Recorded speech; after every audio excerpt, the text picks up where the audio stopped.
চাচা স্টুডিয়ামে গেলাম, গিয়ে দেখি পূজা সিঁড়ি কোথায়। এই ফুলগুলো এখন কি করব? ফুলগুলো তুমি গঙ্গায় ভাসিয়ে দাও ভাতিজা।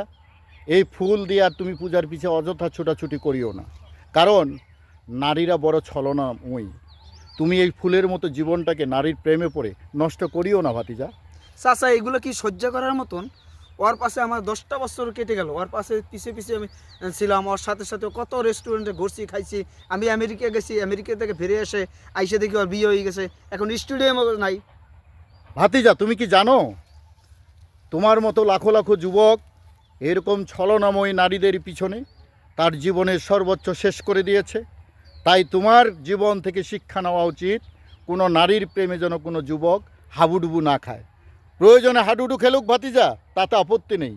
তোমরা হাবুডুবু খাও, সেই সমুদ্রে ডুব দিতে গিয়ে তোমরা যে অতল সমুদ্রের একেবারে হারিয়ে যাও, এটা তোমরা কোনো দিন বুঝো না। প্রত্যেকটি গতকালকের যে ঘটনাটি ঘটেছে, শুভা নামের 11 বছরের একটি মেয়ে তার টিকটক বন্ধু 35-40 বছরের বন্ধুর কাছে ছুটে চলেছে এই ধোঁকা নামের, প্রেম নামের প্রতারণার ফাঁদে পড়ে। আমরা চাই বাংলাদেশের কোনো তরুণ যুবক যেন এই ধরনের ছলনাময়ীদের প্রেমে না পড়ে। চাচা এই পৃথিবীতে কি ভালোবাসা বিশ্বাসযোগ্য কোনো কিছু নাই, শব্দ নাই? এই পৃথিবীতে ভালোবাসা একটাই, যার অর্থ আছে তার ভালোবাসা আছে, যার অর্থ নেই। অর্থ দিয়ে কি হবে? অর্থ কয়দিন চলবে? ভালোবাসা যদি না থাকে অর্থ দিয়ে কি হবে? নারীরা বিলাসিতাকে পছন্দ করে ভাতিজা। চাচা একটা কথা বলি, অর্থ কয়দিন থাকবে? অর্থ দিয়ে টাকা দিয়ে কি সব কিছু হয়? ভালোবাসা না থাকলে লাস্ট বয়সে কি করবে তারা কি করবে লাস্টে? অর্থ দিয়ে সব কিছু সম্ভব? টাকা দিয়ে তারা ভালোবাসাকে কিনতে চায়, মূলত ভালোবাসা কিনতে পাওয়া যায় না। সেই- প্রকৃত ভালোবাসা গড গিভ।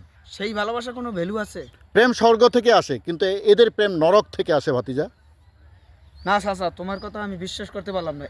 এই সমস্ত মেয়েরা, এরা ছেলেদের জীবনটা সব তেজপাতা করে দেয়। ফুল, এই যে ফুল, ভালোবাসার ফুল, সব কিছু নষ্ট করে দেয় এই ফুল। না ভাতিজা না, এই আবেগ দিয়ে জীবন চলবে না। এই আবেগ তোমাদেরকে শেষ করে দিবে একদিন। এই আবেগ থেকে বেরিয়ে আসো ভাতিজা। ভালোবাসা নামের নামটাকে মুছে দিয়ে নিজের জীবনকে প্রতিষ্ঠিত করো এবং মানুষের মতো মানুষ হও, টাকা কামাও। আপনি ওর কথা বাদ দেন। আজকের পর থেকে তুমি ভুলে যাও ওই নারীকে। ওই সমস্ত কিছু বাদ, আমার লাইফে কোনো এন্ট্রি নেই।